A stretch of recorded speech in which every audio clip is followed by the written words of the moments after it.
É importante mencionar aqui, além do relatório Kissinger, que eu já mencionei, que tinha o objetivo de implantar uma política de controle de natalidade, de banalizar o uso de concepcionais, de esterilizar em massa as pessoas e criar uma mentalidade contra a família, eu preciso citar aqui um trecho do relatório Kissinger de 1974, a pedido do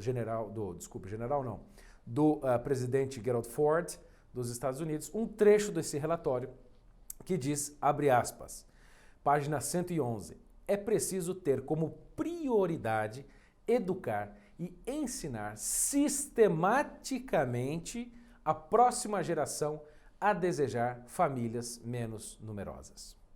Esta foi uma das conclusões do relatório Kissinger, que você pode ler, é facilmente encontrável na internet, e contribuiu também para esta virada da abordagem médica para uma abordagem das artes, da sociologia, da ciência da sociologia, um relatório importante que foi publicado 5, 6, 7, 8 anos antes do relatório, 7 anos antes do relatório Kissinger, que foi um relatório preparado pelo sociólogo americano Kingsley Davis. O Kingsley Davis produziu um relatório a respeito dessa questão populacional e publicou um relatório chamado Problemas Populacionais.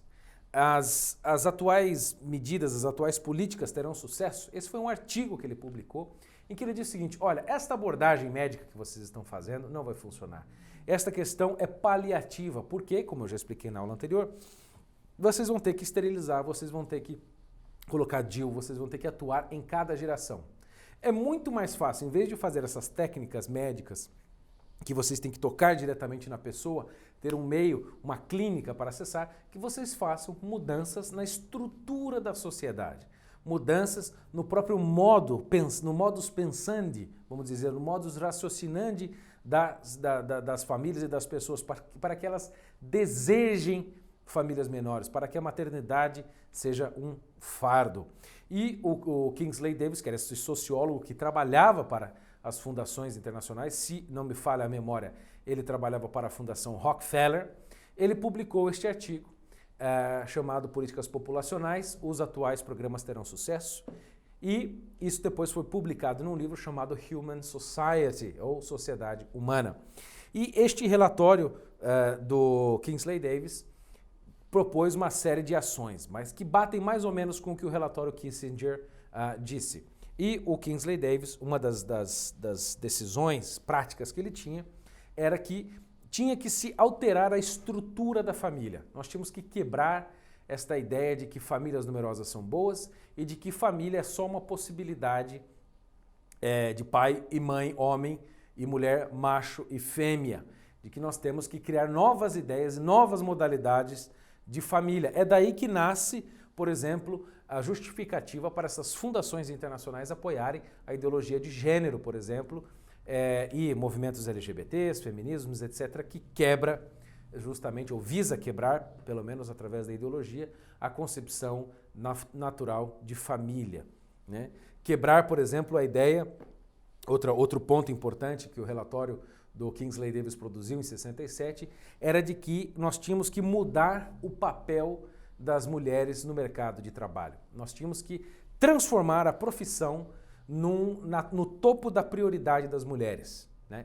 É importante mencionar aqui, e eu estou muito convicto disso, de que o ser humano tem, vamos dizer assim, básica e simplesmente, assim, de maneira muito, em palavras pobres, como eu costumo dizer, 3 vocações na vida. A vocação espiritual, a vocação familiar e a vocação profissional, vamos dizer assim, da sua vida. E elas devem estar sempre hierárquica e respectivamente colocadas nesta ordem. A vocação espiritual, a sua vocação familiar e a vocação profissional por último. Se você troca essa ordem, você acaba tendo uma grande confusão. Porque, por exemplo, uma médica, ela nunca exerce a sua profissão, portanto, uma mulher, né, que é médica, ela nunca exercerá a sua profissão em casa quando ela estiver, por exemplo, no domingo, fazendo um bolo para suas amigas.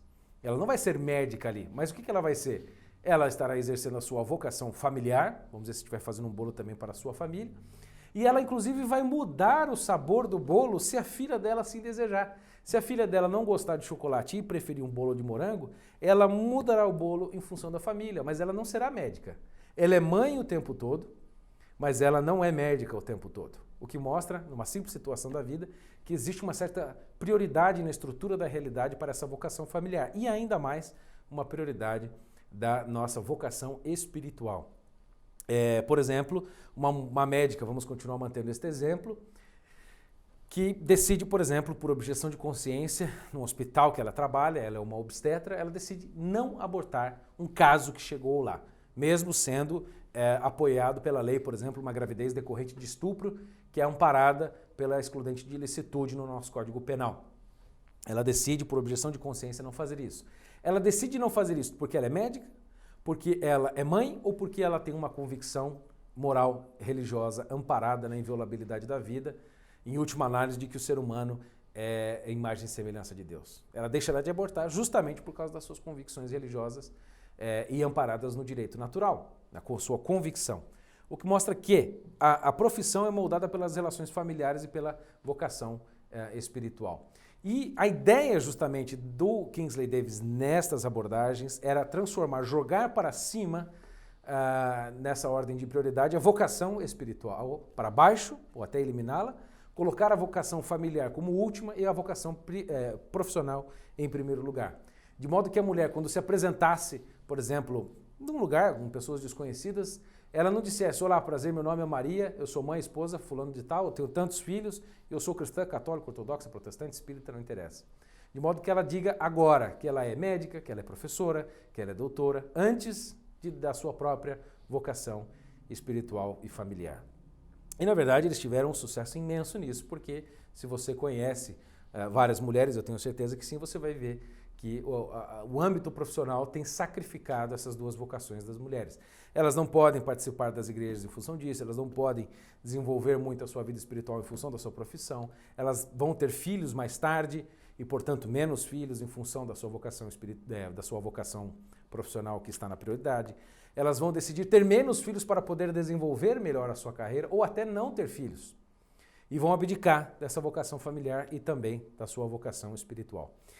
Então, são mudanças, na verdade, que foram acontecendo através de vários meios culturais, através de novelas, através de livros, através de referências de personalidades públicas e todo tipo de alteração de comportamento ou de, vamos dizer, mainstream, né, de pensamento corrente nas sociedades, principalmente ocidental.